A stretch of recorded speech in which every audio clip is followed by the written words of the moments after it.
Halo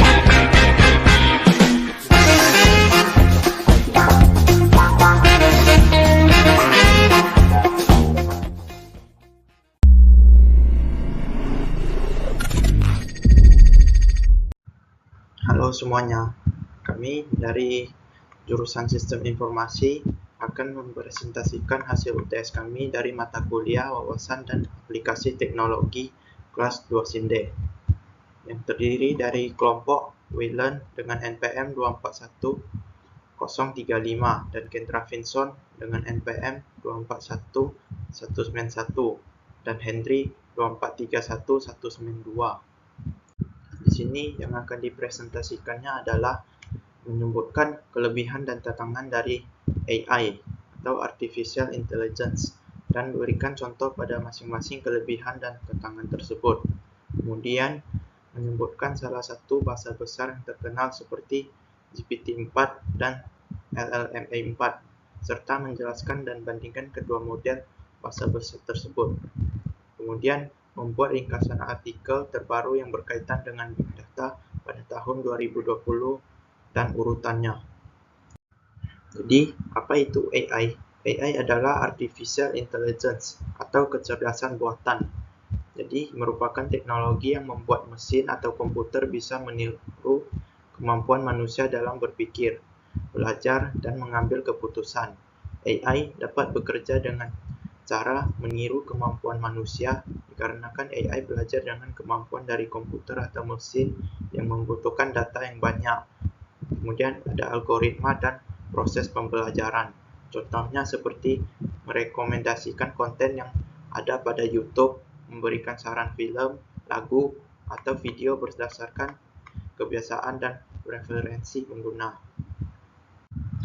Jadi ini ada cara kerja AI. Cara kerja AI yang pertama itu adalah dengan input data. AI menggunakan sejumlah data berupa teks, gambar, suara, dan angka untuk dipelajari. Contohnya, jika AI diminta mengenali gambar prosesor laptop, maka AI perlu ribuan gambar prosesor laptop untuk dipelajari. Kemudian, pelatihan. Pelatihan data yang banyak akan dimasukkan ke dalam sistem AI lalu dilatih menggunakan algoritma dengan rumus atau logika komputer. Setelah belajar dari data, AI bisa membuat keputusan sendiri saat mendapat informasi baru. Kemudian dengan proses algoritma, AI juga memanfaatkan algoritma untuk menganalisis data. Jenis algoritma biasa melibatkan yang pertama itu machine learning. AI belajar dari data, kemudian deep learning, cabang machine learning yang memakai jaringan saraf tujuan seperti otak manusia. Kemudian natural language learning processing, kemampuan memahami bahasa manusia, contohnya seperti ChatGPT dan DeepSeek. Kemudian di sini ada tipe-tipe AI. Yang pertama adalah Artificial Narrow Intelligence, disebut juga AI lemah, karena ini merupakan AI yang hanya bisa melakukan satu tugas spesifik, tetapi tidak bisa melakukan hal lain dan masih umum digunakan untuk saat ini. Contoh, Siri sebagai Google Assistant, kemudian chatbot sebagai layanan pelanggan, misalnya dapat mereply customer secara otomatis waktu di hari liburan maupun di hari tidak bekerja. Kemudian ada ChatGPT dan DeepSeek, bisa melakukan tugas spesifik tertentu, misalnya menjawab pertanyaan, membuat teks, atau menganalisis bahasa. Types of Artificial Intelligence atau yang disebut dengan AI dibagi menjadi dua, yaitu General AI atau AI umum. Disebut juga AI umum karena bisa berpikir dan menyelesaikan berbagai masalah seperti manusia. Namun, AI ini masih dalam tahap riset dan pengembangan. Kedua, ada Super Artificial Intelligence.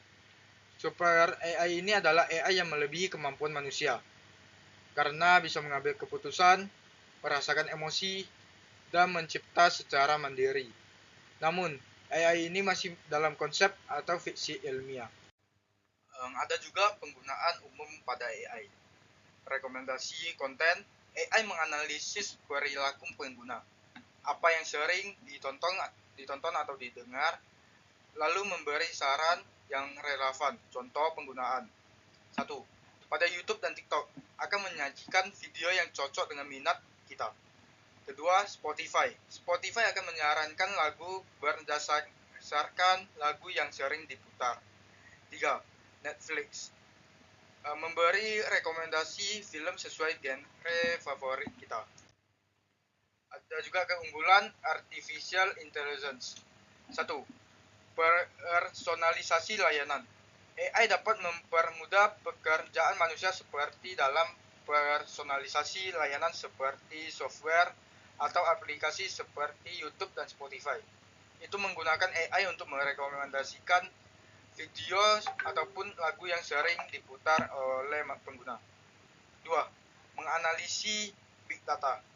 AI dapat menganalisis jumlah data yang sangat besar atau big data dalam waktu yang singkat. Ini sangat membantu dalam prediksi tren pasar, analisis perilaku pelanggan. Ada juga manfaat dari menganalisis big data, yaitu akan menghasilkan insight atau keputusan yang cepat dan akurat, bahkan dalam situasi kompleks. Ada juga tantangan AI.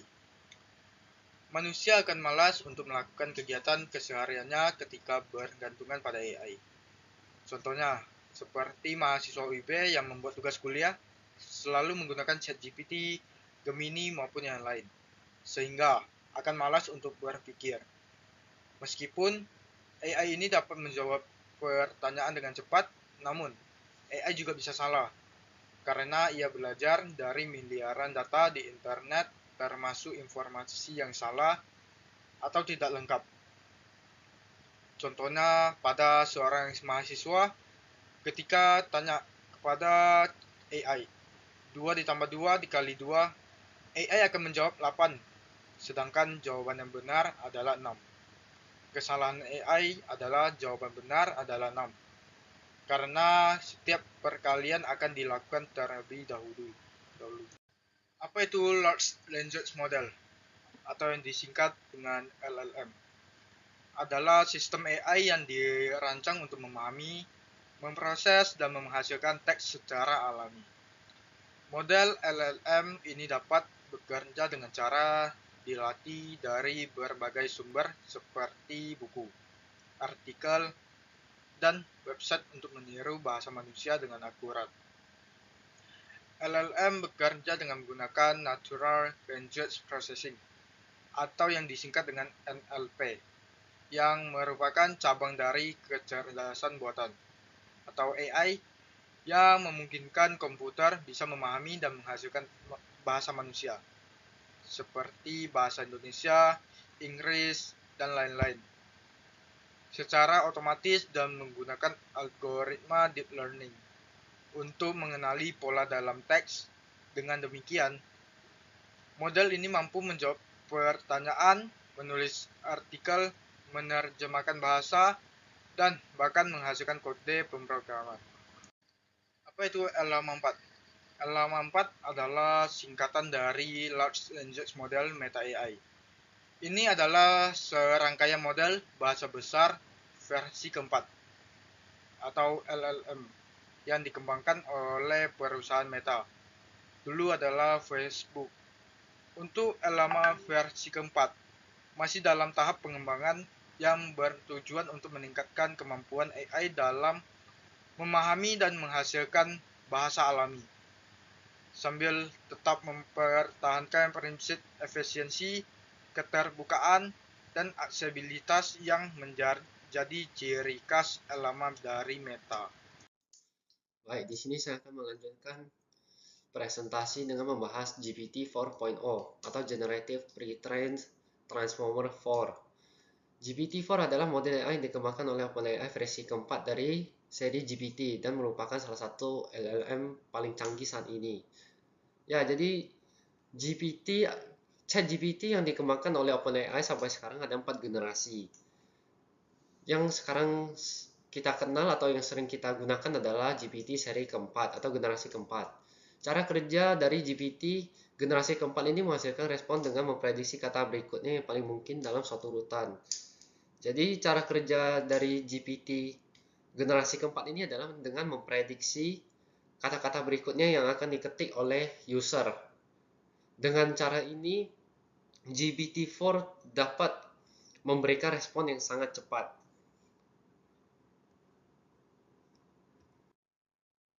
Oke, jadi di sini akan membahas perbandingan GPT-4 versus LLMA 4. Kita ambil poin pentingnya saja. Yang paling pertama, model akses. GPT-4 adalah tertutup atau closed source. Dan LLMA 4 adalah open source yang bebas digunakan atau dikembangkan oleh user. Kemampuan multimodal. GPT-4 dapat mengenerate teks, gambar, suara, sedangkan LLMA 4 masih teks saja, belum bisa gambar atau suara. Ukuran model 1 triliun parameter dan LLMA 7B sampai 70B parameter. Kinerja reasoning.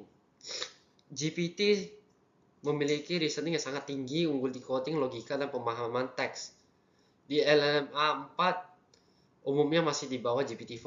Konsumsi resource. GPT-4 mengkonsumsi resource yang lebih besar, butuh GPU yang besar. Sedangkan LLMA 4 lebih efisien dan bisa dijalankan lokal. Kompatibilitas lokal. GPT-4 sulit dijalankan lokal karena berbasis online. Sedangkan LLMA 4 mudah dijalankan di perangkat lokal. License. GPT-4 memiliki license berbayar, sedangkan LLMA 4 open source, gratis untuk riset oleh siapapun yang menggunakannya. Kelebihan. GPT-4 memiliki kelebihan yang lebih stabil, layanan komersial yang lengkap, sedangkan LLMA 4 memiliki kelebihan gratis, terbuka, cepat untuk riset. Kekurangannya adalah GPT-4 closed source, mahal, dan tidak bisa dikustomisasi atau di custom sesuai kenyamanan si pengguna. Sedangkan LLMA 4 untuk respon membutuhkan tuning yang lebih untuk hasil yang optimal. Karena ia adalah open source, jadi kita bisa tuning sesuka kita atau setting senyamannya kita memakainya. Next slide. Kita akan membahas big data. Big data adalah istilah yang digambarkan volume data yang besar, baik terstruktur atau tidak terstruktur, yang membanjiri bisnis pada sehari-hari. Big data dapat didefinisikan sebagai sebuah fenomena yang ditandai dengan peningkatan volume yang sedang berlangsung, variasi kecepatan dan kebenaran data yang membutuhkan teknik dan teknologi canggih untuk ditangkap, menyimpan, mendistribusikan, mengelola, dan menganalisa data tersebut. Contoh penggunaan big data pada teknologi. Big data dapat merekomendasikan konten seperti YouTube, Spotify dengan menganalisis konten yang sering diputar, lalu menyarankan konten yang serupa. Oke, next slide. Ciri-ciri dan konsep big data. Yang pertama, 3V, konsep awal. Volume. Data besar seperti transaksi e-commerce, data sensor cuaca. Yang kedua, velocity. Data cepat masuk seperti update harga saham atau lokasi ojek online. Yang ketiga, variety. Berbagai bentuk data, teks, gambar, video, atau audio. Contoh, komentar, rekaman CCTV, yang bisa didefinisikan sebagai variasi lah. Yang selanjutnya ada 4V, atau tambahan value.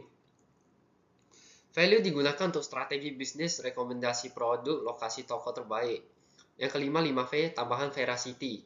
Veracity, data harus akurat, misal tidak hoax, typo, atau error dari sensor. Atau ya, data itu harus akurat. Berikut ini kami memberikan contoh penggunaan big data pada tahun 2020. Pada tahun 2020, big data digunakan secara signifikan dalam penanganan pandemi COVID-19, salah satunya melalui Zoo COVID Symptom Study di Inggris yang mengumpulkan data gejala dari jutaan pengguna untuk mendeteksi pola penyebaran dan jenis-jenis infeksi.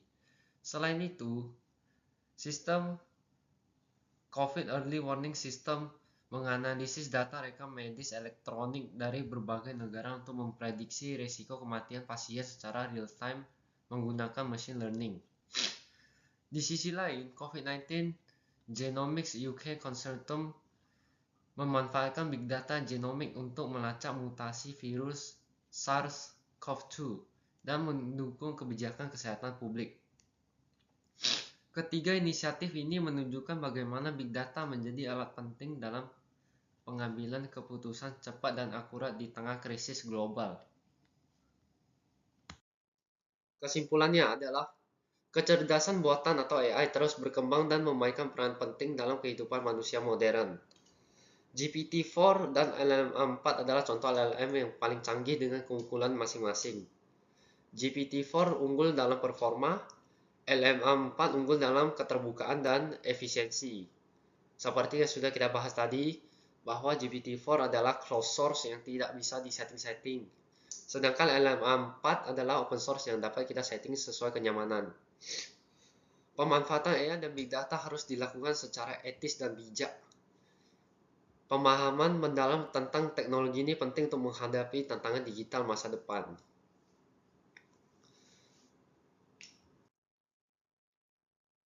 Oke, presentasi ini sampai di sini aja. Jika ada salah kata, mohon maaf.